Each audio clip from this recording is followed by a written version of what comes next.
Hello Commanders, and welcome to another Star Trek Fleet Command video. In today's video, I want to talk about the Mantis and how you can crew your ship to get the most Actian Venom per trip, since you only get 2 tokens a day, to make the most value of your trip every time you go.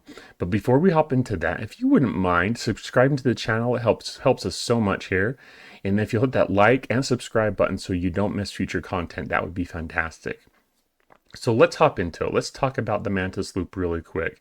One of the reasons people do the Mantis loop is for this. Let's show you. Mantis is for the Actium Venom to Syndicate XP. Some of the other stuff is helpful. I won't go into that in this video, but right now with my Mantis at tier 11, it's all going to be different for all of you for your different tiers. But I'm getting 6,600 Syndicate XP daily from my double turn-in, which is easy for me to keep up on. So let's talk about crews for a minute, shall we? So in order to do that, we need to talk a little bit about the hostiles. So if we go down here below augment space, let's just pick a random system here. Okay, so let's look here. We've got some Apex and Chrysalis. So for those who don't know, the whole point here is you come into the system and you hit the Chrysalis. They're going to give your ship buffs. And if you see, some of these hostiles have, some of the Chrysalis anyways, have these little symbols next to their name. This one, for example, has a little percentage sign. It's going to give you an increased chance for critical hits. But look, it only lasts 5 minutes. That is really important to keep in mind. I like that one primarily as the first one I try to hit. This is the second one I try to hit. It's going to give you extra shots per round. And then let's see if we can find the other one. I'm looking around for it. Increases your critical damage. Not seeing it in the system. And the problem is if someone's already hit them, then you have to hit the Actian Chrysalis that do not have the buff symbol to get them to spawn. So let's hop into another system because I want to be able to show you what they look like.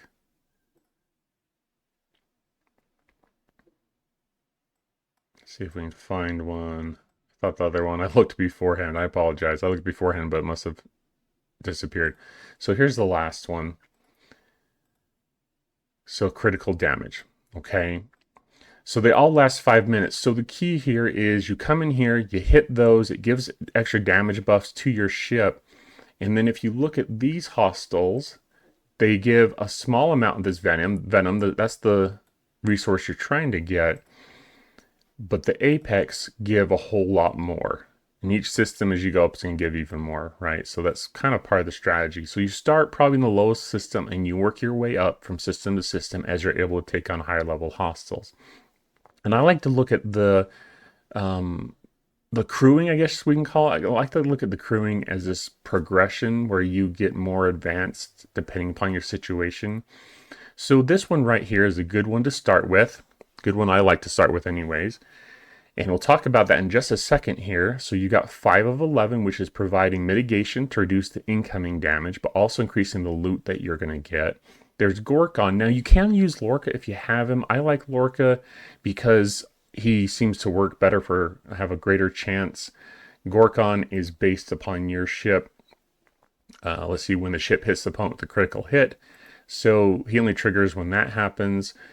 He may work pretty well here because you do have buffs for that. So that's an option. I include Gorkon because he's easier to source for most players. And then Marcus does shield piercing. So if the hostile has high mitigation stat for shields, then that's where he will work pretty well. So let's look really quickly at these. I want to talk about their defenses. So here's one of the Chrysalis. And you always want to look at this whenever you're looking at a hostile to find out where their greatest defenses are coming from, because that's their mitigation, where their mitigation is coming from. And if you can somehow reduce that with skills from your officers, then it will make some more damage. We'll go to the shields and hull. So in the Chrysalis, armor and dodge are the same. And as an explorer, as we would expect, their shield deflection is high. So you want someone like Marcus who has shield piercing that will get past more of this shield deflection, more of their mitigation, which will get more damage to the hull. And then this is kind of an oddity, which is why I wanted to really talk about this before we talk about crews, so you understand it and so you can crew yourself in the best possible way. But if we scan this one, as an interceptors, most of them have high dodge, which means you need to overcome that with someone like Kang, who has accuracy as their ability. But interestingly enough, on these, they are high on shield deflection. So what does that mean? That means even though they're an interceptor, Marcus is still going to be the best choice because of his shield piercing. So that's an oddity in the game that you really don't see very often.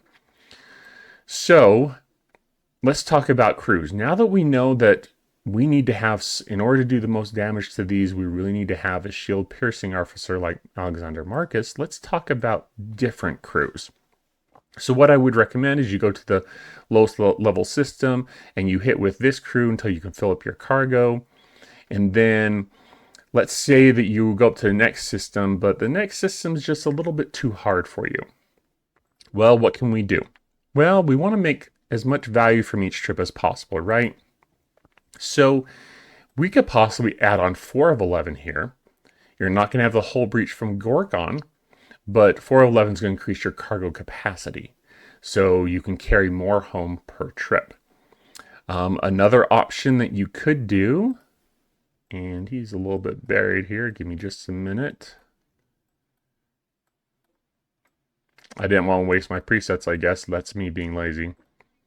So you could put Kieran on here if you were just trying to knock this out faster. He's one of the impulse officers, and he'll increase the impulse speed of your ship by 35% after you hit your first ship. So you hit a ship, and then you'll go, your zippiness will increase. You also could put 4 of 11 over here and see, okay, if I want to do it quick and I want to increase my cargo capacity, but I'm just not quite ready for the next system, then you could certainly do that. And I think that's kind of the key here, right? And I guess what I would say to you is it depends on your gameplay and your strategy. If you're trying to max out those refined, then you're going to want to get as much cargo capacity as possible. And that is one reason why I have La'an below decks here, because La'an's going to increase your cargo capacity. Galinar is going to increase the drop from the Actium Venom hostiles, so the hostiles you're hitting there. The EMH Doctor is going to increase the drops from hostiles. So those are all valuable. Hugh, if you have him, increases your critical chances. And he works well on these hostiles. Let me pull up here real quick. The reason why he works well is he has a chance every time a weapon hits him.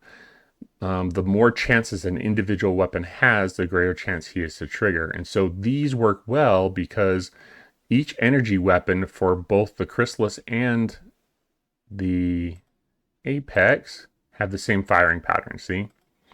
So he's going to be able to help you trigger those critical hit chances a lot quicker.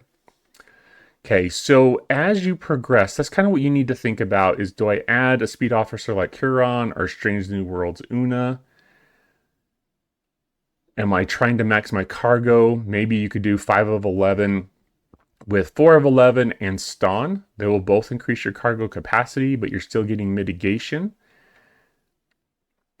And then there's a progression after that where you kind of say to yourself, okay, I can hit the next level system, but man, my shields take a hitting. Well, one thing I have done is I have added Sam Rutherford. So let's just throw him here just for example. You have to decide how many slots you have and what officers you can include below deck. As you start off, you won't have as many slots, and so you have to be more selective on who you put below decks, obviously. But I'm just giving you some examples here. But one thing he will do is he will increase your shields. And when you're thinking about this, you have to remember that as long as you have your shields up after your own mitigation, your shields will stop 80% of the damage. As soon as your shields drop, you're going to take 100% to the hull.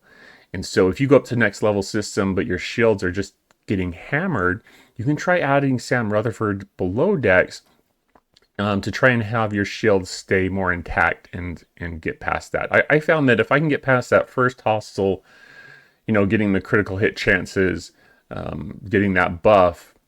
Sometimes you get hammered pretty hard, but if I can get that buff in place, the first couple of buffs, then it seems to go a lot better after that. So what's the progression? Well, the next thing that I would keep in mind as you're looking at this is when I first started out, my Mantis didn't have as much cargo as my Pilum did. My Pilum ended up having, I think it was around 300,000 cargo capacity.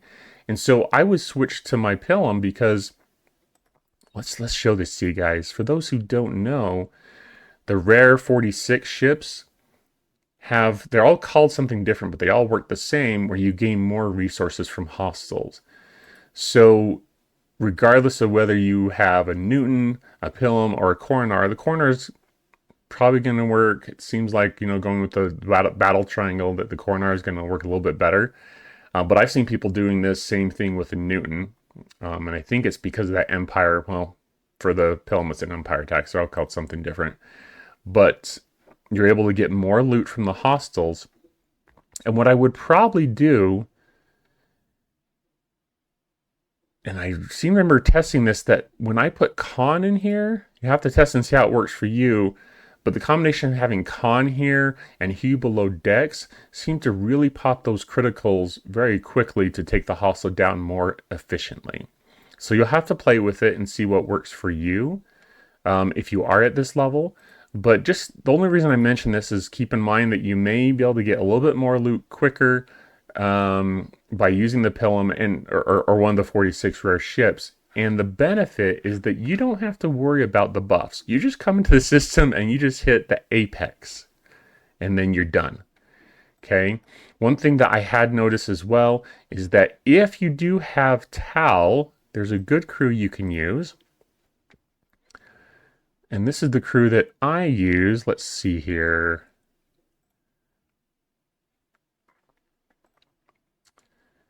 So this is the crew I use. 511, Giorgio, and Tal. For those who don't know, and if you have the chance to get Tal and don't have him, I certainly would encourage you to do so. But he's going to take the whole health down of the hostile by 5%, cumulative 5% each round. Okay, so he works great here. One thing I did notice that worked for me pretty well was I got to the point where I was filling up my cargo very well with this, and so what I ended up doing was I switched 5 of 11 to 4, lost the mitigation, but I increased the hull capacity of my ship, and I was able to bring in even more home, probably in the mid 300,000 range at that time. So that worked pretty well. And so you kind of have to play with it and see what works. If you don't have the rare ship, just something to keep in mind. You may have more research done by the time you get a 46 rare ship on your Mantis than your 46 rare ship. That was different than my experience, but something to keep in mind, because if you happen to have more cargo on your rare ship, then I would definitely go with that. You're going to spend more on repair costs, but you're going to bring more home and be able to do more turn-ins. So that's a judgment call I suppose you'll have to make. And then the last progression I would say, and this for me didn't start working well until I was ops like 52, but since it takes so much to upgrade the Talios, I would highly suggest keeping it in mind.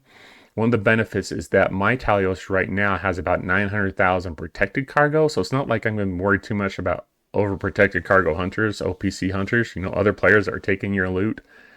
I'm currently able to get about 1 million per run in Actian space. When I go to the 49 system, I get around 40 to 50,000 per hit. And I don't use 4 because I'm not worried about the cargo capacity. I should switch that out so I don't confuse you. I leave 5 of 11 in there for mitigation purposes and increased loot drops. And it works really well for me.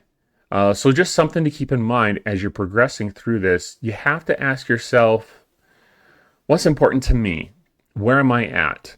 Am I more interested in maxing my cargo? Then consider cargo officers like Stan or 4 of 11. Am I interested in just getting this thing done? Well, you might want to just keep Marcus on there, but you might want to add Curon or someone like Strange New Worlds Una to increase the speed in which you're getting it done. Also, if you happen to go to a system where there's a lot of other players, you might want to throw Curon on so you don't have to, so you can chase down those and get them done. Of course, you risk that you're going to tick people off and they're going to want to kill you for that, but that's part of the game. So those are my crew suggestions. I hope that's helpful. It really depends where you're at with your Mantis loop and what you're trying to achieve. And I mentioned some of those bigger ships just because it's something to keep in mind. Even if you're like, man, I am 10 levels away from that 52 option doing it with the Talios. Well, the Talios, as we all know, getting so many charge probes to upgrade that thing is near impossible. So it takes quite a bit of planning and just foresight. So just something to keep in mind as you are progressing throughout the game. And please do not neglect your